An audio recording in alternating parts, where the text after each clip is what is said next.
Hi, this is John, and this is my tutorial for creating a opening box animation using Element3D. Create a new comp.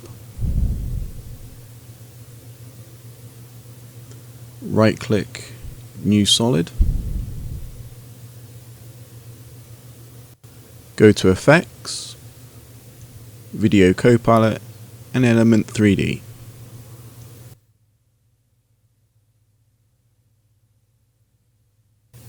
Go to Scene Setup, go to Create, and select the cube. Change its Z scale to 0.05.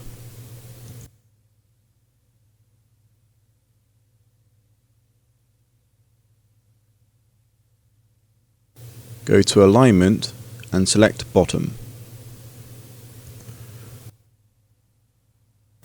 Right click and duplicate 5 times.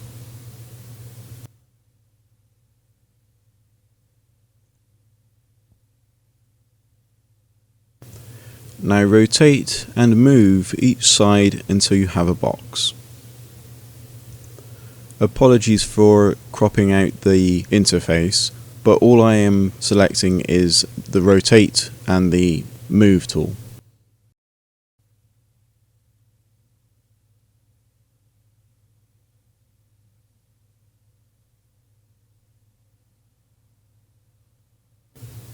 Once you have a box, click OK.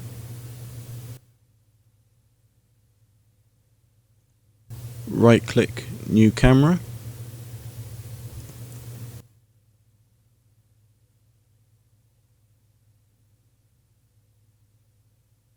And right click, New Null Object. Make the null 3D and parent the camera to the null. Press P to position the null and the camera to get your desired view of the box.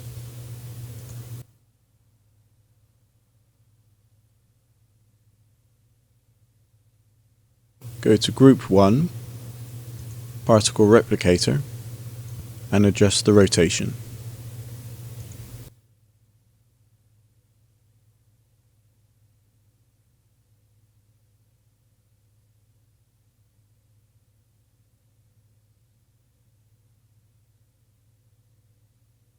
Go back into Scene Setup, add a new folder,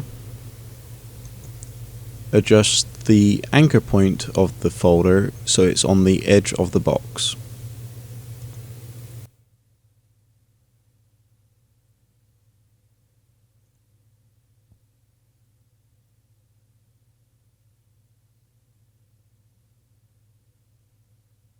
Drag and drop the side and the top panel that will be hinged together into the folder. Select the top panel of the box, go to Auxiliary Animation, and change the aux channel to channel 1.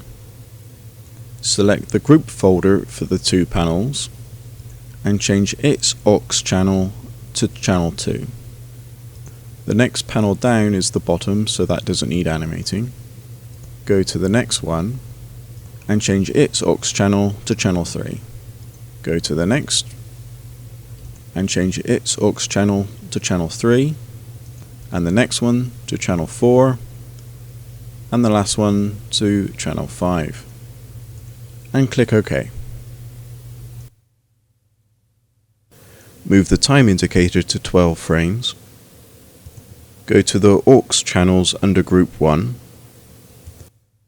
Channel 1, Rotation, click the stopwatch for X rotation, move forward 1 second, and change rotation to 90 degrees.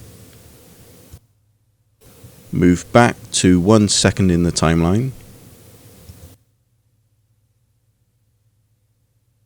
Go to Channel 2, Rotation, click the stopwatch for X rotation, move to 2 seconds in the timeline, and change the X rotation to 90 degrees. Go to 1 second and 12 frames in the timeline,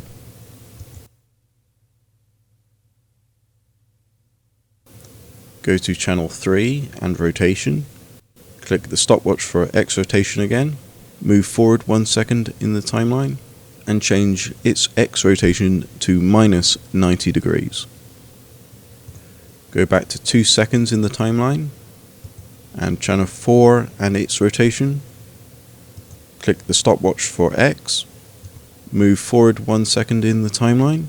Now if you change its rotation on X, you will find it won't rotate in the right way that you want it to. If you hit U to reveal all keyframes and go back to 2 seconds in the timeline and click the stopwatch for X rotation to delete that keyframe. If you try to move the Y rotation or even the Z rotation, you will find that it won't work either.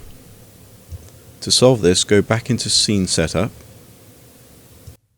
Find the two sides that won't behave. For me it's the bottom 2 layers. Or look at the auxiliary animation settings to find the sides that have channel 4 and 5 associated with them. Create a new folder and drag one of the sides into it, and create another folder for the other side and drag that into that one.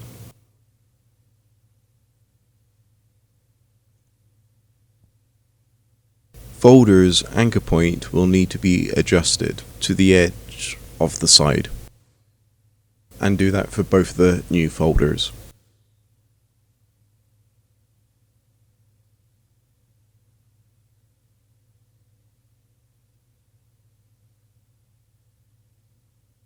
Now select the box model inside the folder and change its auxiliary animation from channel 4 back to none, and select its folder and change its auxiliary animation to channel 4. Select the other box model and change its auxiliary animation from channel 5 back to none, and change its folder's auxiliary animation to channel 5, and click OK.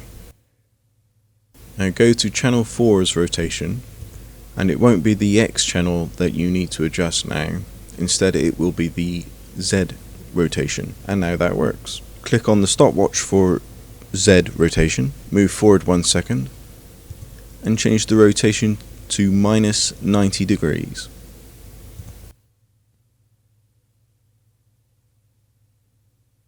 Go back to 2 seconds and 12 frames in the timeline.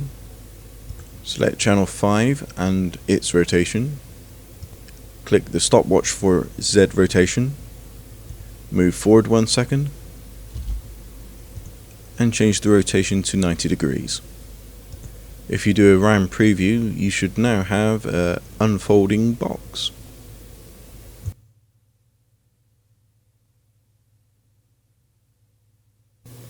Go to Scene Setup.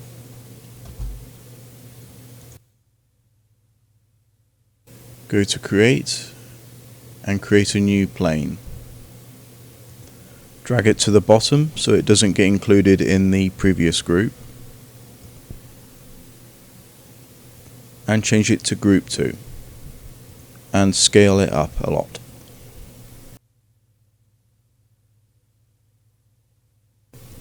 Actually, it doesn't need to be in its own group, so just drag it and put it into the previous folder. And I'm just going to put a metal texture onto the plane, but you can obviously put whatever texture you like.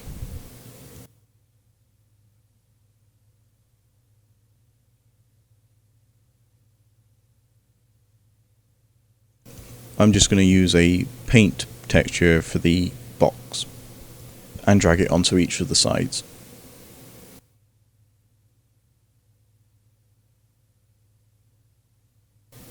And click OK.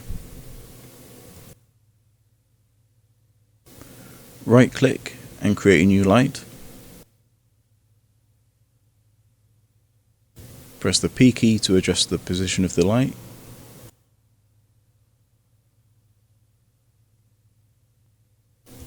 Select the Element3D layer, go to Render Settings and Ambient Occlusion. Check the Enable box and select High under Quality. Go to Shadows and Enable.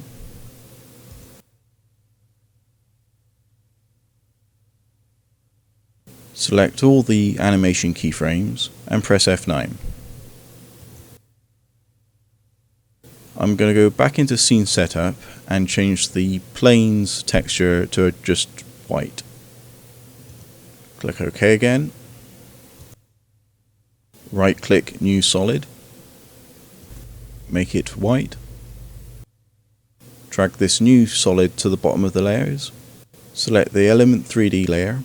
Go into scene setup again. Select the plane model and twirl down so you can access its texture. Select the texture, then scroll down until you find the matte shadow option and select it. Click OK, and that's it. If you take a bit more time than I did with the positioning of the sides and the anchor points, you'll have a much better looking box. Now if you want to put something in your box, it's just a matter of positioning something in 3D space in the box. Go to scene setup again. I'm just going to disable one of the sides so I can see inside the box. Select what you want to put into the box. It could be text, another model or anything. I'm just going to use a model of an apple. Scale it down to fit and reposition it. Re-enable the side and click OK. So now when the box unfolds, you should have something in it, like an apple. And that's it. Thanks for watching. Hope it helps.